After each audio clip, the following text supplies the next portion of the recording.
Well, here we go. All right. Hi, everyone. Here for another entrepreneur truth talk. And today I have Diego Rieb, which he just told me is beer backwards. So I will never forget that one. So thank you, Diego. That's a good one. Welcome. Here we are. I'm so excited to talk with you today. And I'm just going to jump right into it and have you introduce yourself.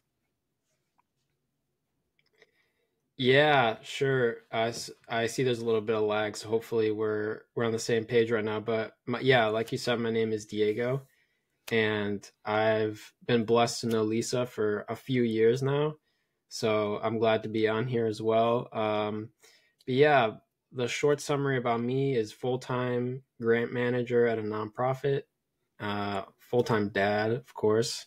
And on the side, I offer fractional chief of staff services, and I'm happy to talk about what all that means. But in a nutshell, that's me. You do a lot. And I'm always inspired by you're just, I don't know. Well, you're highly intelligent, so we know this. But the way you are able to maneuver through the world and just do all the things, but still have this very calming presence and be a loving husband and a present dad. And so I admire that about you. Yeah, thank you. I appreciate that, Lisa. I'm happy to discuss balance and all of that. I've thought a lot about it, and it's pretty deep into my background and story of entrepreneurship as well. Balance is big. Actually, been using more harmony as the word instead of balance, and we can talk about that too. But Please yeah, do. oh Please do. sure, it's good place to start as any. Well, this is all connected to our mutual friend John. So John and I have been collaborators, clients, coached each other. But Lisa, you know John. He was a part of our community with our other mutual friend Teresa Huff. And so we brainstormed and really have talked through this idea of harmony instead of balance, because balance, I think, is very rigid. You do X amount of hours of this and X amount of hours of that, and life is never that simple. It's No. more about different seasons and finding a harmony, I would say, between whatever is happening. So for right now, for example, for me, I feel I'm really leaning into my work more, which in effect has meant less time in other areas, including family. But I think that's part of my overall strategy to be at least harmonious, right? So taking that into consideration now, more work, less family, what does that mean and how can I still show up well? But then in other seasons of life, I've had more family time, for example, and less work. So I think, I mean, it's overly technical, but I find a better relationship to that than balance, whereas balance can be very rigid, and that's not how life actually works. Yeah, you're absolutely right. And Yeah. I love that you say harmonious and harmony. That just sounds so much more peaceful, Mhm. because when I think of balance, I see it as something I can never attain, and then I'm Yes. just already overwhelmed, right? It's like the I can't do it all and it doesn't work, and then so I say forget it. That's why I always tell my clients there's no such thing in balance, right? It doesn't happen because life is Yes. always throwing things at us constantly, especially when we are have our own business and have children. Like they don't care when they need something, they need something, Right. right? Yeah. Yeah, So that word absolutely. harmony, whoo, much better. There you go. Yeah, it's something I've been brainstorming and talking a little more about it just in these kinds of conversations. But yeah, it is true. Balance feels almost like perfection, which can never happen.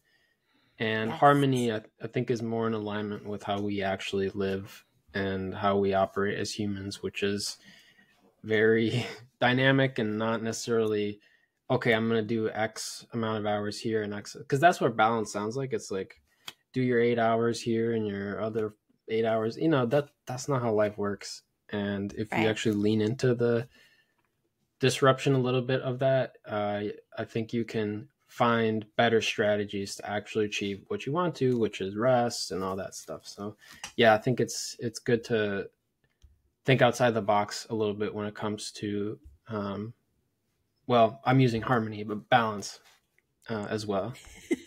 Yeah. And you talk a lot about overwhelm, which I think is, Mhm. well, I love it because I'm just going to say it. You are a male, right? And it's usually Mhm. women, females who are like, Mhm. I'm so overwhelmed, I can't do it all. And, then there's the male of like, oh, I do it all and it's all. And it's not true. We know that all of us Mhm. can fall apart at sometimes. So I Mhm. appreciate that you talk about it openly. And so Mhm. let's talk about it here, if you don't mind.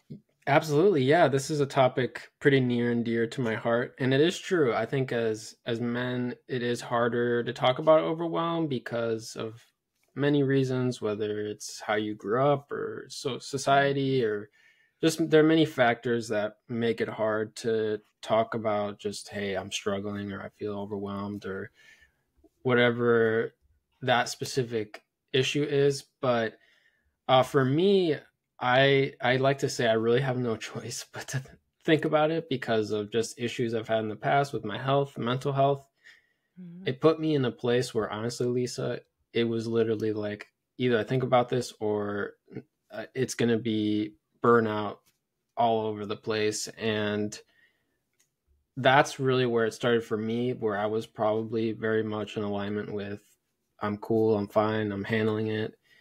Mhm. But just through different seasons of my life, so I'm in my late 20s or in my earlier 20s, through college and all of that, I went through some very serious mental health episodes that, to be honest, still have an impact with me today and really set the stage for me to think way more deeply about this because I just had no choice. So that to me, that's why I talk about these things, because I resonate and empathize with other guys who don't want to talk about it because I was there and I had no choice but to think about it. And so now, Mhm. because of where I am, it is something I like to talk about. You know, especially with guys too. With men, it's a pretty challenging but good conversation to have because there are challenges we face, and oftentimes we're ignoring them. So Yeah. yeah, that's really my kind of background into overwhelm. Was I had pretty severe mental health episodes that led to, some chronic health issues. And so because of that, I really had to reimagine how I worked. That's what I had to do. And so through that led a lot of what you see now, which from the outside is probably like, oh, yeah, you're doing all these things. But it comes from the fact that I kind of had to reimagine how I worked in order to just show up in the first place. But then through that has led a lot of these interesting like strategies or whatever that specifically men just don't think about. So I'm happy to go into that as well. But that's kind of the general background into how I got into that topic. Yeah. Thank you for being open with that because it's not easy to talk about, right? Our struggles. Um, there's a stigma sometimes when we talk about mental health. And Mhm. so you talking about it with other men gives them the permission, right? To say, hey, yeah, I feel that too. We don't need to talk about football, which seems to be the only thing I see males talk about when, Mhm. you get together. Like, let's Mhm. talk about the real stuff. Let's talk about the deep, Yeah, how we're yeah. struggling, how we can move through it, the support. That's what matters, right? And I have 3 teenage boys. And so I tell them Mhm. all the time, that's great that you want to, be macho and do your thing, but also you need to feel because when you Mhm. feel and you express how you feel, you're being a better human, you're going to be a better husband, right? Better friend. And so thank you because yes, you're my young friend. And I say that in the best way because I see, I see you like doing all the things and helping other young men come up. And that we need more of that. Yeah, for sure. I So can appreciate you give that. us a couple tips? Sorry to Yeah. interrupt. No, no problem. So a couple of tips in terms of dealing with overwhelm. Where to start, Lisa? I would I say know. so that the way I let me talk about how I started and maybe that will Yeah. help other men Mhm. listening to this. So really, it started right around the beginning of the pandemic, where several of my mental health issues came to the fore, mixed with the isolation of the pandemic, uncertainty about work. And so, really, the first strategy that I threw in the mix, well, first of all, was, and I would encourage either men or women to seek mental health support, first of all. And Mhm. so I'm a licensed social worker at the same time and have gone through that training and background. And so I appreciate that this is something you may need as well. But, outside of that, things you can do. The first thing I did was actually very simple, was starting daily habits. It's nothing I had ever really done explicitly before. But dealing with Mhm. overwhelm was very simple. Like, what can I control? What are 3 or 4 things that I can control every day? And I think as men too, this is actually a good approach because there's something like very resilient about that starts to speak to you, where you have a sense of control over time. So whether it was exercise or for me it was deep work, that's what I found around that time. This focus work, I just started to develop these like key habits of, hey, this is how I'm gonna take control of my life essentially, and or regain control. Um, so that was, I would say, that's the first strategy I'd recommend. Just start developing some keystone habits in different areas of your life, because oftentimes overwhelm comes from just spreading yourself so thin and you lose the sense of like the most important aspects. And keystone habits are a good way to kind of reconnect with the things that matter most, which is, I don't want to say the same thing for everyone, but it tends to overlap a lot, like family, exercise, Mhm. craft, community, all of these like Yeah. core values, which is the next thing I would talk about there. But essentially, that's how I got started. Was I just started tracking habits, and that was the first step in realizing, oh, I have way more control than I think I do, and in the areas that I care most about. So that was the entry point into really thinking much deeper about overwhelm, as opposed to just white knuckling it, which I think is the approach. And certainly how I was Mhm. going through it, I was white knuckling my overwhelm through that period of my life, and it intensified even more during the pandemic. That's when I realized like Yeah. that I can't keep doing that. It's not healthy. So yeah, that's the first strategy I recommend, is habit building and developing keystone habits, as a way to just start confronting your overwhelm. Yeah, that's a great one. Well, I'm type A and I want to control everything. And when we realize that we cannot do that, that's when we start the overwhelm hits and we start to fall Mhm. apart. But so yes, that is great because the things you can control, right? I can control how I respond to people. I can Mhm. control that I get up in the morning and write in my journal, right? Like get up a little Mhm. earlier before the kids Yes. get up. So you're Yes. right. And those things, those habits that become daily once you do them enough, then when other things hit us, come at us, then I feel a lot calmer. Like, oh, I can handle that because I have my habits. So I like that. Yes. Yeah, Yeah. it's actually so surprisingly powerful way of developing resiliency, and it seems trivial, like I'm just going to show up and do 3 4 things every day. We want to be overly ambitious, especially if you're an entrepreneur. I mean, you're probably overly ambitious, which is why you're in the space in the Yeah. first place. And so you're like, no, I want to crush it all, like, but actually starting very simple, just 3 4, even 2 or 3 keystone habits daily, consistently every day, is a very powerful way of starting to move away from overwhelm, again in conjunction, or if you need to, with mental health support, whatever it may be, external support. But in terms of Mhm. what you can just start doing, is keystone Yeah. habits, and across different areas of your life. um, and it is surprisingly powerful how 2 3 months into doing that, things start to change, overwhelm starts to Yeah. change, and that's when we can dive into other strategies. But that to me is, was my starting point, and a starting point I'd recommend as well. Yeah. No, that's great. And so you're just going to have to come back on here once we all get our habits in place, and then you can tell us our next step. Okay. Yeah, for sure. Happy to. Yeah, I'll leave it there. Well, and I just want to say I love also that you tie it back to your core values, because it's not just, okay, I'm going to do this habit, this habit, this habit. You're thinking bigger. You're thinking, okay, well, I do community is one of my core values, right? Mhm. And so it's like, okay, so what could be a habit related to that?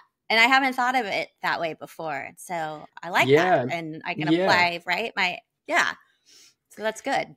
Yeah, and I will say there is and Lisa knows, but to your audience, I'm a big fan of Cal Newport. And Mm-hmm. so he actually describes, and this is very true, I found, there is kind of a like, not tension, but it sometimes feels like you got to start with core values and then you figure out your habits, but sometimes just experimenting with different habits leads you to find your core values.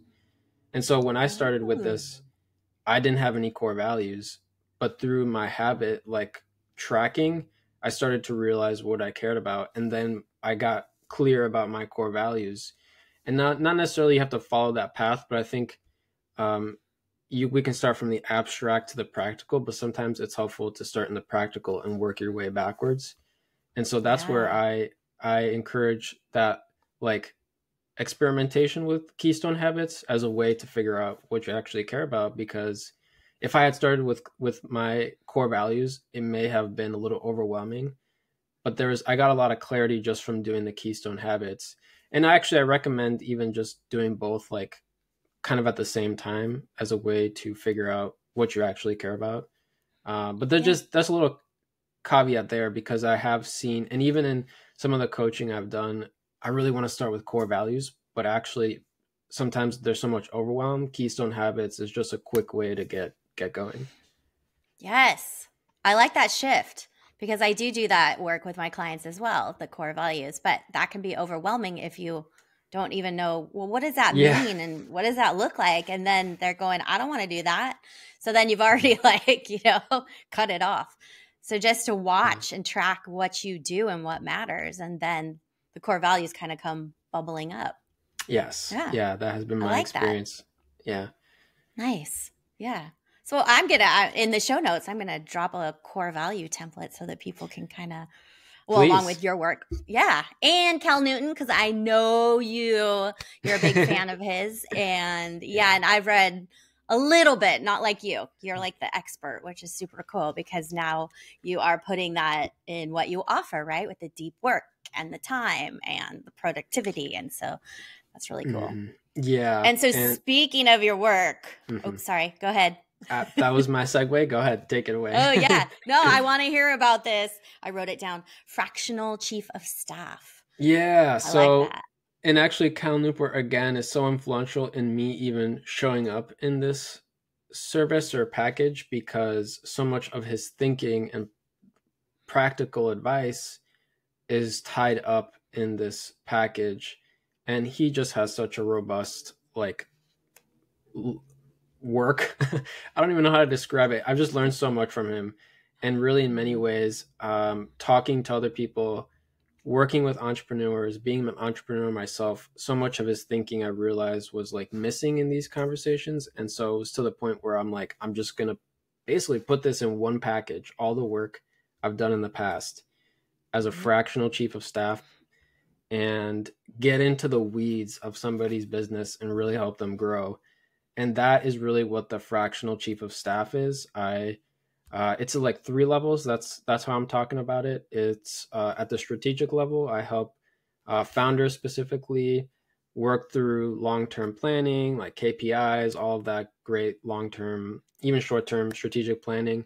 But then I also get Mhm. into the weeds and the project management, and specifically their core products, like either helping them grow or managing different tasks. So it's very task oriented. And then I also help them think through their people, right? Whether they're bringing on subcontractors or thinking about bringing on full time staff, part time staff. I help them think through the people that ultimately work in the projects, which ultimately work in the strategic planning, Yeah. and all of that. So that's where this service is pretty robust. And in many ways, the actual like client delivery work may not be all those three specifically, but that's basically what this service does, is work across all of these areas within a business. And really it's me trying to secretly but not so secretly plug in a lot of counting port stuff that I've learned, and it has helped me. And then also trying to learn from other people and their business. And this allows me to really get into the weeds of someone's business and just learn. And that's really where I'm kind of at. Like I said, in this season of my life, I'm trying to just really work more and learn. I really feel that pull to learn from people. And this package secretly allows me to learn from other people as much as they learn from me, and hopefully help each other grow, which is really the ultimate point of this package. Is if you hire me, there would like really be a sense of, I'm going to help you grow to whatever metric, most likely financial, that is important to you. And so that's the overall service. And it's in a, I see it tied specifically to a 3-month window of work so far. Yeah. Yeah. Or I bet even longer, because once you're working with them, it's like, well, I need Diego to stay and keep helping me because you know what you're doing, right? You're a good human. You're easy to work with. So yeah, I love this. And I love that you get in there with them and do all the things, because that's what entrepreneurs need, right? Like we need the support, we need the communication, and we need those tips that you're saying, like that you're kind of secretly putting in there, because yeah, people don't actually know that they need that. But then once you give that to them, I bet they're like, oh my gosh, where has this been my whole life? Why haven't I been doing these daily habits? Yeah, it's a way to sneak it in. And that is maybe a bit of an agenda of mine. But definitely, yeah, most likely you would hire me for a specific business reason. But really, once you start working with me, it really is to help teach others what I've learned, kind of in my own journey. And that is probably the unique value of this package. Is it's not just necessarily like a fractional chief of staff, quote unquote, but more a coach as well, like going and helping you understand your time, overwhelm, burnout, bringing in all of this, basically my whole like 5 to 10 plus year, 5 to 10 years in the human services, getting my clinical degree and all of that. I basically sneak that into this, and as part of like the package as well. So, but that may not necessarily be the reason you'd hire me, but this certainly would be a part of it. And to be honest, I can't even help but like add that to the package because it's so important to me that it'd be a part of it. Yep. Yeah. Well, that is important. And like I said, we don't know that we need that at the time, but anytime you can have a shift in your mindset, right? Growth mindset, all those different things, or be more productive, efficient, but not in like a hustle way, in a way of like, oh, I actually feel calm and I still love my business. Like, what a concept. Yeah. And actually, I'm glad you mentioned that, because I think it can come across in more, and this is part of the difficulty of like, oh, I'm talking about growth and building your business up. It kind of can sound more hustly,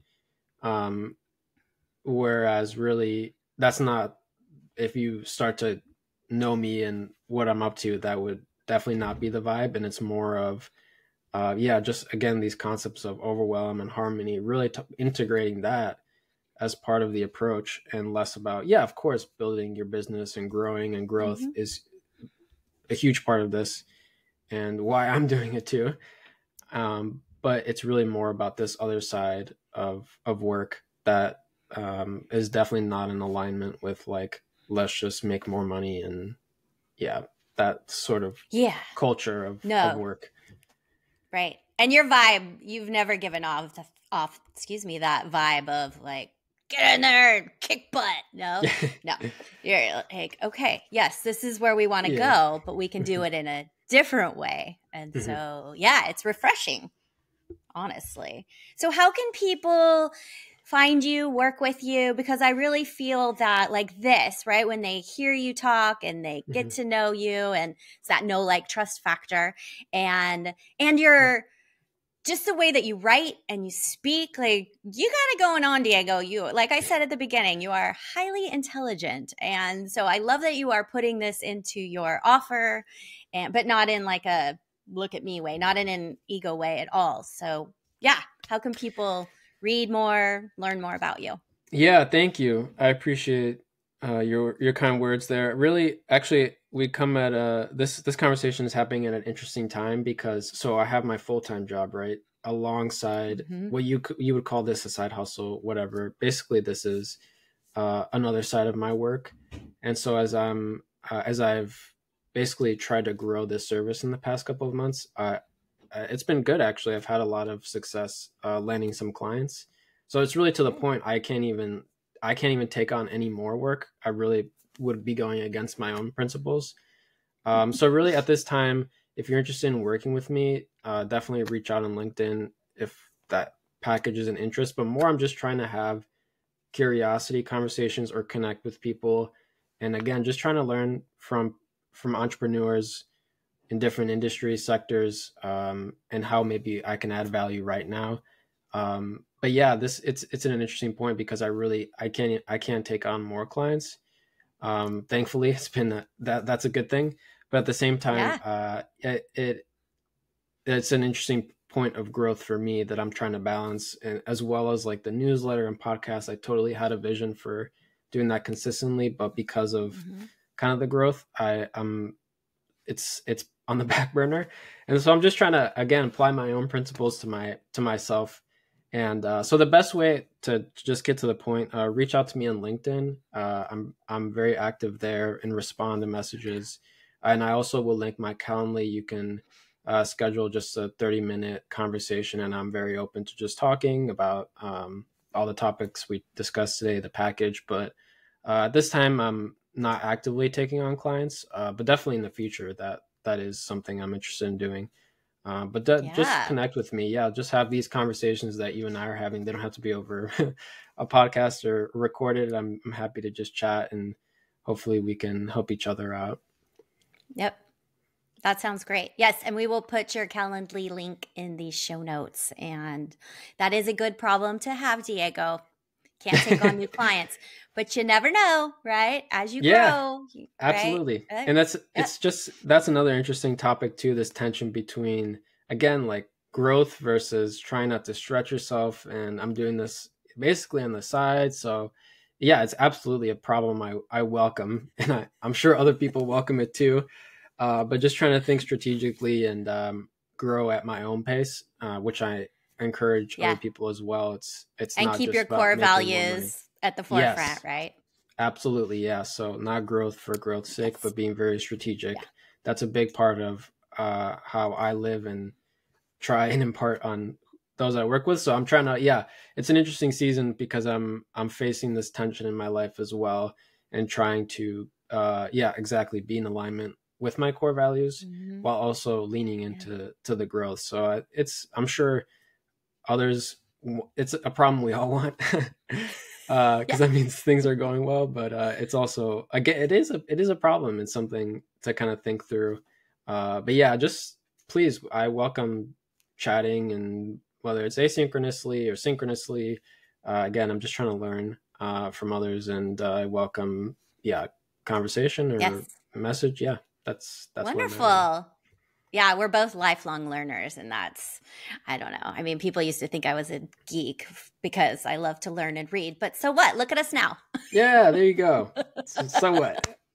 So what? Yeah. Yes. So connect with Diego. He's it's fun to have a conversation with him. And like he said, he's just trying to learn also. So I think that would be fun.